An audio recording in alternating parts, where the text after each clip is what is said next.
আজকের প্রধান শিরোনাম, ঘুমে থাকার যে বর্ণনা দিলেন সাবেক ব্রিগেডিয়ার জেনারেল আজমি। এবার বিস্তারিত। ঘুমে থাকার যে বর্ণনা দিলেন সাবেক ব্রিগেডিয়ার জেনারেল আজমি। দীর্ঘ 8 বছর ঘুমে থাকার বর্ণনা দিয়েছেন জামায়াত ইসলামের সাবেক আমির প্রয়াত গোলাম আজমের ছেলে সাবেক ব্রিগেডিয়ার জেনারেল আবদুল্লাহিল আমান আজমি। মঙ্গলবার এক ভার্চুয়াল ব্রিফিংয়ে বললেন, তার উপর অবর্ণনীয় নির্যাতন করা হয়েছে। 2016 সালের 23 আগস্ট নিখোঁজ হন মিস্টার আজমি। সেই দিনের কথা স্মরণ করে তিনি বললেন, ওই দিন তিনি তার অসুস্থ মায়ের সাথে ভাত খেতে বসেছিলেন। সেই দিন সরকারের গুন্ডা বাহিনী আমার বাসায় আসে। তাদের মধ্যে যাকে আমার অফিসার বলে মনে হয়েছে, সে আমার সাথে অত্যন্ত দুর্ব্যবহার করেছে।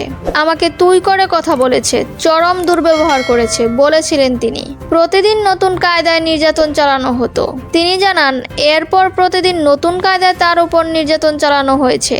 মিস্টার আজমি ভেবেছিলেন তাকে ক্রস ফায়ারে মেরে ফেলা হবে। সেজন্য তিনি গাড়িতে বসে বারবার জিজ্ঞেস করেছিলেন যে তাকে ক্রস ফায়ারের জন্য নিচ্ছে কিনা। আমার পাশে একজন বলল, আমাদের ঊর্ধ্বতন কর্তৃপক্ষ আপনার সাথে কথা বলবে। প্রতিদিন ভোর রাতের দিকে তিনি অজু করে এসে তাহাজ্জুদ নামাজ, ফজর নামাজ পড়েছেন। তাকে যে ঘরে রাখা হয়েছিল সেখান থেকে টয়লেটে যাওয়ার দূরত্ব ছিল 50 কদম। তিনি বললেন, আমার 2 হাত বেঁধে, চোখ বেঁধে মুখোশ পরিয়ে নিয়ে যেত। টয়লেটের ভেতরে গিয়ে চোখ হাত খুলে দিত। বাইরে থেকে স্টিলের দরজা বন্ধ করে তালা মেরে রাখত। কাজ শেষ হলে আবার দরজা খুলে দিত। তারপর চোখ হাত বেঁধে নিয়ে আবার রুমে নিয়ে আসতো। সেই দিনের স্মৃতি থেকে তিনি বললেন যে নামাজ পড়ে তিনি সারা রাত কান্নাকাটি করেছেন। কারো পায়ের আওয়াজ শুনলেই মনে হতো এই বুঝি আমাকে ক্রস ফায়ারে নিয়ে যাচ্ছে। আমি নামাজ পড়ে কাঁদতে কাঁদতে আল্লাহকে বললাম, এই নামাজ যেন আমার শেষ নামাজ না হয়, আমার লাশ যেন কুকুর বিড়াল না খায়।